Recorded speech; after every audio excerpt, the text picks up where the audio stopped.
కడపలో హిందువుల పోరాటం ఫలించింది. మొండిగా నిలబడ్డారు కాబట్టి ఎట్టకేలకు చివరికి అధికారి మీద చర్యలు తీసుకోవాల్సి వచ్చింది. ఆల్మాస్ కూడాకొచ్చి పేరు మార్చేసేసి ఏది టిప్పు సుల్తాన్ పేరు పెట్టించేటటువంటి ప్రయత్నం చేస్తుంటే వాళ్ళకి అనుకూలంగా వ్యవహరించినటువంటి కమిషనర్కి ఇప్పుడు కఠినమైనటువంటి చర్య జరిగింది. కడప నగరంలోని కూడల పేరు మార్పు విషయంలో శనివారం ఇరు వర్గాల మధ్య నెలకొన్న ఘర్షణ మీద ప్రభుత్వం చర్యలు చేపట్టింది. వివాదానికి కడప నగరపాలక సంస్థ ఇన్ఛార్జి కమిషనర్ రాకేష్ చంద్ర వ్యవహార శైలి కారణమని గుర్తించి దీంతో ఆయన బాధ్యతల నుంచి తప్పిస్తూ నిర్ణయం తీసుకుంది.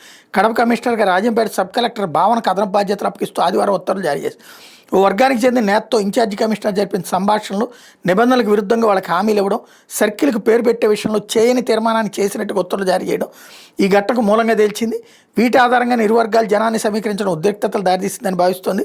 కర్నూలు డీఐజీ కోయ ప్రవీణ్ ఆదివారం కడప చేరుకుని పరిస్థితిని సమీక్షించడం, క్షేత్రస్థాయిలో పర్యటిస్తూ శాంతి భద్రతలకు వ్యాఘాతం కలిగించడం మీద కఠిన చర్యలు తీసుకోవాలని ఆదేశించడం అన్నటువంటిది ఇక్కడ కీ పాయింట్. బట్ ఇక్కడ ఒకటే గుర్తు, ఈ రెచ్చగొడుతున్న వాళ్ళు ఎవరినో పట్టుకోవాలి. ముందు టిప్పు సుల్తాన్ పేరుతో ఆంధ్రాలో చిచ్చురేపే కుట్ర జరుగుతోంది.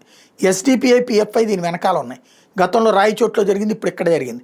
టిప్పు సుల్తాన్ అనేవాడు ఈ దేశం మీద దండయాత్రలు చేసి వచ్చినటువంటి ఒక రాక్షసుడు, ఒక బాబర్, ఒక అక్బర్, వీళ్ళందరూ ఎట్లాంటోళ్ళు అట్లాంటోడే వాడు కూడా. ఇదివరకు మన దిక్కుమాలిన పాఠ్య పుస్తకాల్లో వాళ్ళ గురించి గొప్పగా రాసినంత మాత్రాన చరిత్రని మార్చేయలేం, చరిత్రని చెరిపేయలేం. ఈ దేశం మీద దండయాత్రలు చేసి ఈ దేశంలో భూముల్ని లాక్కోవడంతో పాటుగా ఈ దేశానికి సంబంధించిన ఆలయాలు ధ్వంసం చేసిన నీచుడు వాడు.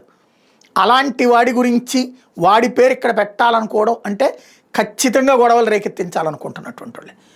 ఖచ్చితంగా దాని మీద సీరియస్గా దృష్టి పెట్టాల్సి ఉంది.